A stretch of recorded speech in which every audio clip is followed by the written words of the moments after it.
जिंदगी का सफर सुहाना हो, इसके लिए सावधान रहना जरूरी है। रोजमर्रा की आपाधापी में कुछ देर बैठकर सोचना समझना भी जरूरी है कि आपके आसपास क्या हो रहा है और जो कुछ हो रहा है उससे हमारी जिंदगी, हमारा परिवार कैसे प्रभावित हो सकता है। इसलिए हॉर्न बजाकर बाखबर करने वाली खबर जरूरी होती है। और आज की यह खबर बच्चे की आइसक्रीम में निकलने वाली छिपकली से जुड़ी है। दरअसल पंजाब के लुधियाना जिले में एक चौंकाने वाली घटना सामने आई। यहाँ एक बच्चे ने आइसक्रीम खरीदा और जब वो खाने लगा तो उसमें मरी हुई छिपकली मिली। आइसक्रीम खाते ही बच्चे की तबीयत बिगड़ गई और उसे अस्पताल ले जाया गया। इस घटना के बाद इलाके में हड़कंप मच गया। इस घटना से नाराज लोगों ने आइसक्रीम बेचने वाले को पकड़ लिया। आरोप है कि विक्रेता को छिपकली की जानकारी थी, फिर भी वो आइसक्रीम बेच रहा था। ऐसे में जरूरी है कि आइसक्रीम खरीदते वक्त कुछ जरूरी बातों को लेकर खुद भी सतर्क हो जाएं और दूसरों को भी सावधान करने के लिए हॉर्न बजाएं।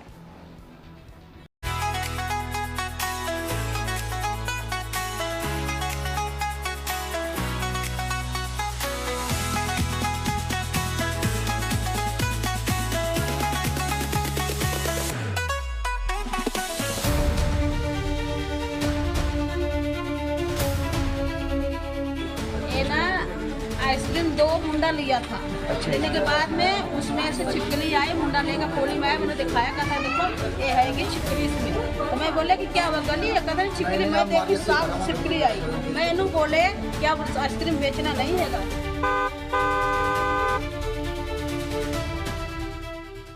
बच्चे हो या बड़े, सभी को आइसक्रीम खाना बेहद पसंद होता है।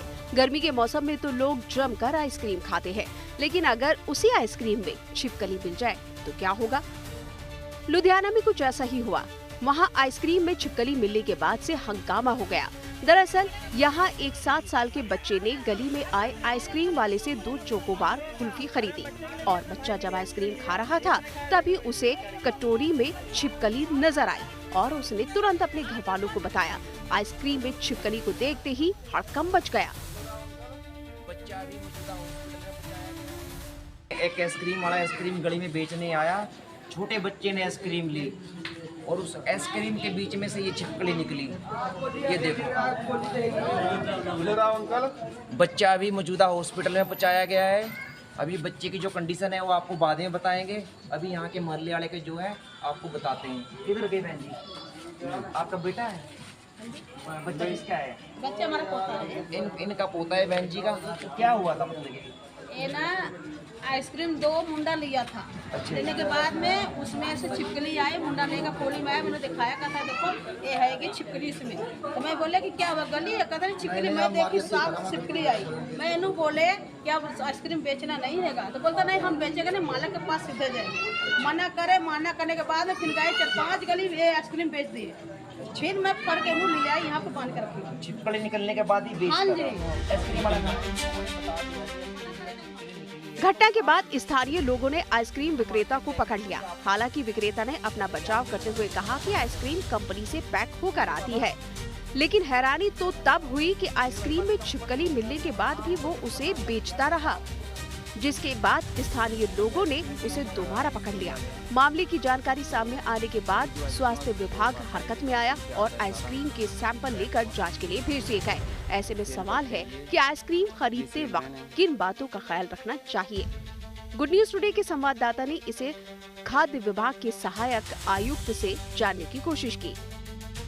किन किन चीज़ों का ज़्यादातर ध्यान रखना चाहिए? आइसक्रीम का क्या मानक होता है, किस तरीके से तैयार करनी चाहिए? अवेयरनेस के लिए क्या कहेंगे आप? देखिए, ऐसा है कि हमारा उपभोक्ताओं से ये कहना है कि सबसे पहले जब खरीदते समय वो लेबल ज़रूर देखें। लेबल में एक्सपायरी डेट क्या है उसकी ज़रूर देखें, उसमें कंटेंट्स क्या हैं ये देखें, इसके बाद ही वो खरीदें। अगर कंटेंट की बात करें, ये बहुत बारीकी वाली चीज़ होगी। अगर आपके हाथ में आइसक्रीम आई तो सबसे ज़्यादा पहले क्या पढ़ना चाहिए? कलरफुल, आपने कहा कि ज़्यादा कलरफुल पे ना जाएं, कलर पे ना जाएं, या किस किस तरह एक ब्रांड चीज़ तो अलग हो गई, और उसके अलावा कहीं और भी होते हैं, जैसे सड़क किनारे लगे होते हैं, जैसे वेंडर्स तरीके, उस क्या कहेंगे आप? देखिए, सड़क के किनारे वेंडर्स लगे हुए हैं, तो सबसे पहले उनकी साफ़ सफाई पे ज़रूर ध्यान देना चाहिए कि ये साफ़ सफाई तरीके से बना रहे हैं या नहीं बना रहे हैं। दूसरी चीज़ ये है कि ये स्मेल से भी पता चलता है कि स्मेल किस टाइप की है। अगर स्मेल उसमें आ रही है अलग टाइप की तो उसको ना खरीदें। बताया जा रहा है कि लुधियाना की सुंदर नगर में रेहड़ी पर शख्स आइसक्रीम बेच रहा था। वहीं गली के एक बच्चे ने आइसक्रीम खरीदी। आइसक्रीम खाते वक्त कटोरी में छिपकली सामने आई। हालांकि तब तक बच्चा आधी आइसक्रीम खा चुका था। ऐसे में बच्चे की हालत खराब ना हो, इस वजह से उसे तुरंत अस्पताल ले जाया गया, जहां फिलहाल उसकी हालत अभी ठीक है। ऐसे में जरूरी है कि जांच परख के बाद ही आइसक्रीम खरीदें और खाएं। देखिए, ऐसा है जो बड़े ब्रिक्स टाइप के है या गैलन टाइप के होते हैं, उनमें दो चीज़ें होती हैं कि एक आइसक्रीम होती है, एक फ्रोजन डेजर्ट होता है। फ्रोजन डेजर्ट में जो है वो अन ऑयल जैसे रिफाइंड सोयाबीन ऑयल या पाम ऑयल टाइप की चीज़ मिली हुई होती है, तो उनमें कंटेंट्स लिखे भी होते हैं, तो उसे आइसक्रीम समझ के आदमी को नहीं परचेज करनी चाहिए। अगर तो वही जानना चाह रहा हूँ, फ़र्क क्या होता है? थोड़ा सा वो मुझे बताइए। जी, टेस्ट में आपको टेस्ट में ही फ़र्क लगेगा। अच्छा। आइसक्रीम ज़्यादा स्वादिष्ट होती है, चूँकि आइसक्रीम में केवल मिल्क प्रोडक्ट होता है, इसलिए आइसक्रीम ज़्यादा स्वादिष्ट होगी, फ्रोजन डेजर्ट उतना स्वादिष्ट नहीं होगा। दरअसल आइसक्रीम के डिब्बे या पैकेट पर IS का टैग लगा होता है, जो बताता है कि प्रोडक्ट असली है या फिर नकली। कुछ समय पहले कंज्यूमर अफेयर्स ने एक ट्वीट किया था, जिसमें ये कहा गया था कि जब भी आप आइसक्रीम खरीदें तो उस पर IS 2802 मार्क को कंफर्म कर लें। यानी डिब्बे या पैकेट पर ये जरूर देखें कि IS 2802 लिखा है या नहीं। IS 2802 का मार्क फूड और एग्रीकल्चर से जुड़े प्रोडक्ट को ब्यूरो ऑफ सर्टिफिकेशन की तरफ से दिया जाता है, जिसमें आइसक्रीम कंपनियां भी आती है। अगर प्रोडक्ट पर ये कोड मौजूद है तो इससे पता चलता है कि प्रोडक्ट शुद्ध है और सेहत पर इसका कोई बुरा असर नहीं पड़ेगा। एक आइसक्रीम की एक्सपायरी डेट क्या हो सकती है? मतलब कितने दिन में वो खराब हो जाती है, या ब्रिक्स की कितनी होती है? अलग-अलग होता है कुछ? देखिए, सबकी अलग-अलग एक्सपायरी डेट होती है। कोई चूँकि उनको बहुत कम टेम्परेचर पर रखा जाता है, तो उसमें ख़राब होने की संभावना उतनी नहीं रहती है, और सब लोग अलग-अलग अपने आइटम के अनुसार उनकी अलग-अलग एक्सपायरी डेट होती है। और सर, अब आते हैं बात गोदाम पे। जैसे गोदाम पे आपने पिछले कुछ समय में कार्रवाई भी की थी। किन चीज़ों का ध्यान रखना चाहिए उन्हें बनाते वक़्त, और अगर आप जाके चेकिंग किस चीज़ों की करते हैं, क्या मानक क्या होने चाहिए उनके बनाने के लिए? देखिए, मानक सबसे पहले तो ये है कि उनका जो प्रीमिसेस है, जहाँ वो बना रहे हैं, जो उनकी फैक्ट्री है, उसमें साफ़-सफाई होनी चाहिए। उनके जो वर्कर हैं, वो उनकी पर्सनल हाइजीन जो है बहुत अच्छी होनी चाहिए। FSSAI ने अलग-अलग तरह की आइसक्रीम और उनकी क्वालिटी तय की है। इसके लिए food safety and standard regulation 2011 act pass किया गया है। इसके तहत अलग-अलग आइसक्रीम जैसे कि plain, chocolate, fruit, nut, milk ice cream, sherbets, fancy, moulded, novelties, softy जैसी आइसक्रीम की रेंज बताई गई है। अब सवाल ये है कि आइसक्रीम में शुगर की मात्रा कितनी होनी चाहिए, क्योंकि ज्यादा शुगर भी सेहत को नुकसान पहुंचा सकती है।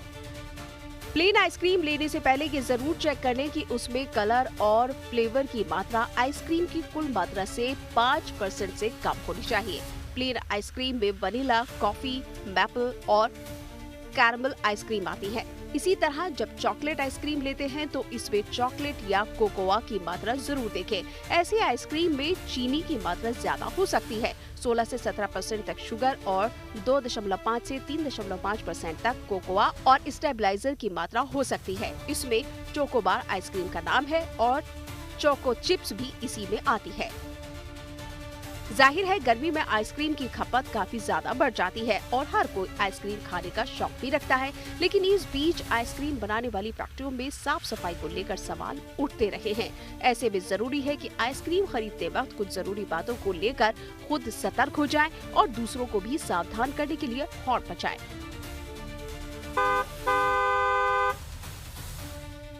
लुधियाना से कमलजीत संधू के साथ ग्रेटर नोएडा से अरुण त्यागी, गुड न्यूज टुडे।